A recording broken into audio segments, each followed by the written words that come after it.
Distinguished Toastmaster Blake Smith. Please give a warm welcome to Toastmaster Kelly Vedi.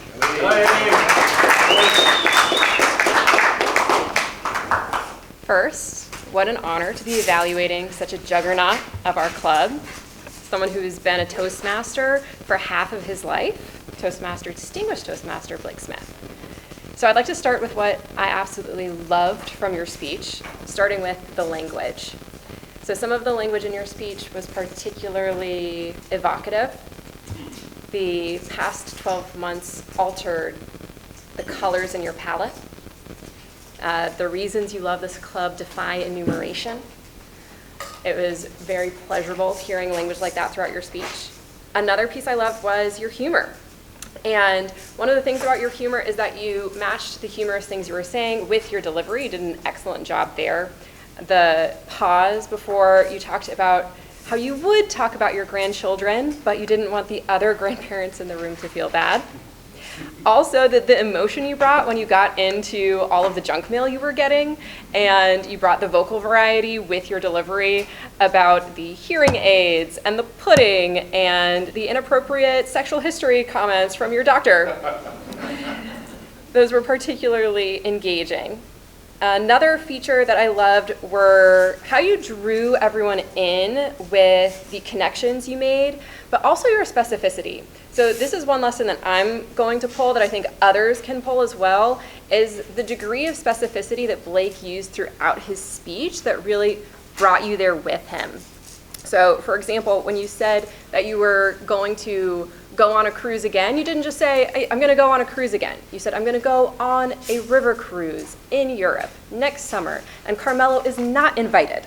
You had this degree of specificity throughout your speech that really brought everyone along the journey with you and drew us in. So I think where you could go from good to excellent is along with drawing us into your journey, drawing us into your lesson. So making that personal lesson you learned to focus on the joy, making that more universal, and considering how you might draw out your lesson more fully in your closing. Thank you.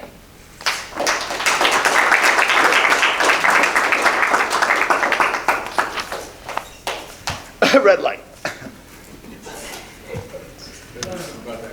Evaluating Toastmaster Varki Periapurathu. Please give a warm welcome to Distinguished Toastmaster Jeff Rufenacht.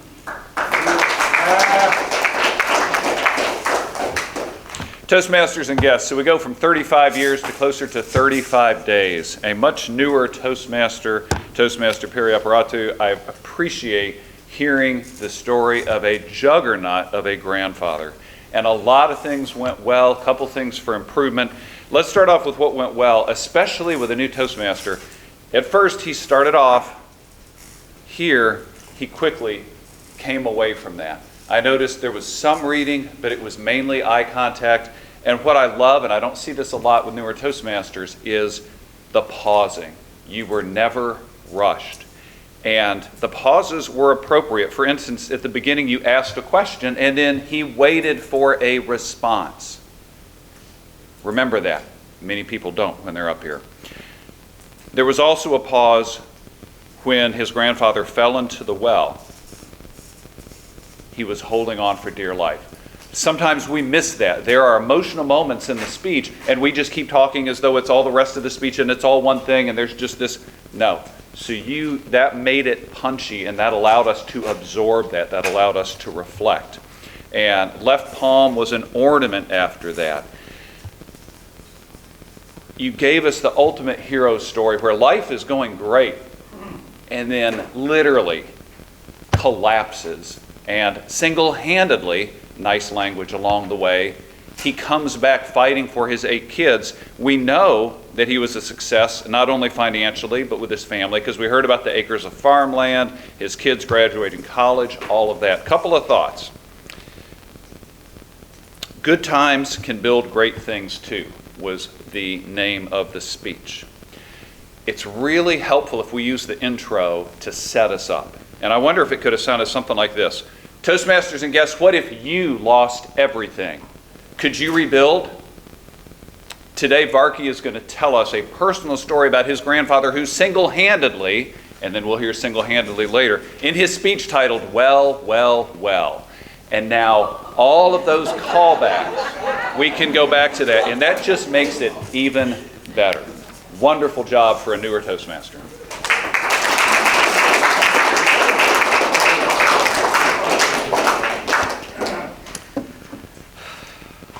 Evaluating speaker number 3, Toastmaster Laura Bowman. Please welcome Toastmaster Benjamin Urruita.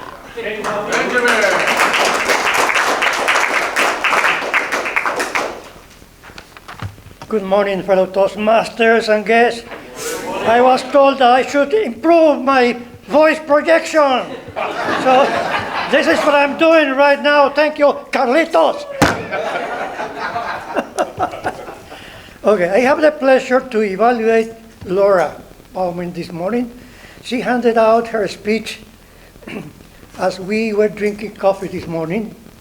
And I was concerned in the first place about the length of the speech. And she said, I think that I'm able to read it in the time allowed. You did. So that was great. Huh? Now, she had 2 points in mind about her reading.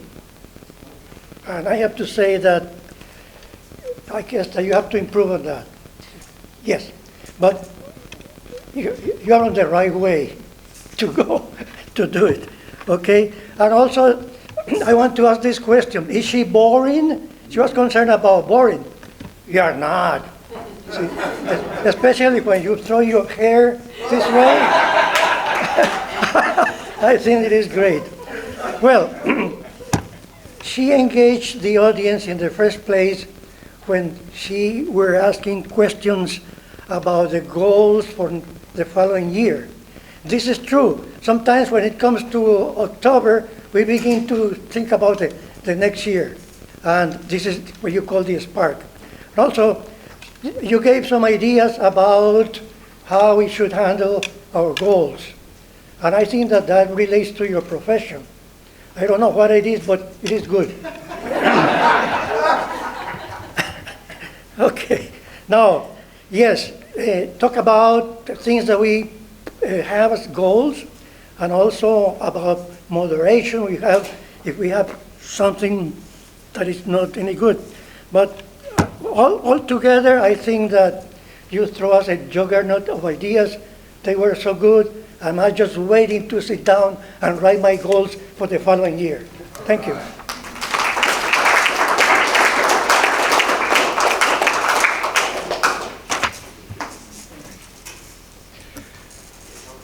And evaluating speaker number 4, distinguished Toastmaster Mark Ehlers. Please welcome incoming President-elect, Toastmaster Brandon Moore. Sign of the apocalypse. Thank you, DTM Carmelo. Toastmasters, good morning. Good morning. It's always an honor to evaluate Mark Ehlers. He's a great speaker. And today I'm going to start with the green jelly mayonnaise that Mark Shear's grandmother made, because I don't want you guys to be bitter at the end. I'm going to finish with Sean Tucker's scalloped potatoes, Sean Tucker's wife's scalloped potatoes. To start for Mark, things he could work on would be practicing in front of the mirror, installing the microphone into his jacket pocket. He struggled with that for a little while. We were all concerned. I almost got up to help him. Secondly, today Mark was a little shifty in his movements. That's unlike Mark. Was it a late preparation speech, Mark? No? Normally he has this stable posture and this, what I like to call the classic Mark Ehlers, pause and reel. He pauses, he waits for you to bite, and then he starts to reel you in. I love it. I'm a fisherman. It's a beautiful thing. I try to do it myself. Still working on that. Your pace was a little fast, though I liked it. Lack of sleep. I like the quick pace. But I did miss the pauses. Speech prep, you obviously prepared well in advance, as you said, so that's no problem. So let's start with get back to the good stuff to finish. You have a great commanding presence. Loud, positive, awesome. Freedom, a personal story of driving that we can all relate to. We've all had our first cars. You wove the story into beautiful examples from hardship, concentration camp, Frankenstein man. You threw table topics at your cab drivers. Christina, Jose, and Juan all were grateful for the freedoms that we sometimes may take for granted. You wove all that into a powerful message. I think it was one of your best speeches. Strengthened the culture and fabric of freedom in our country just by telling a fun story. Thank you, Mark.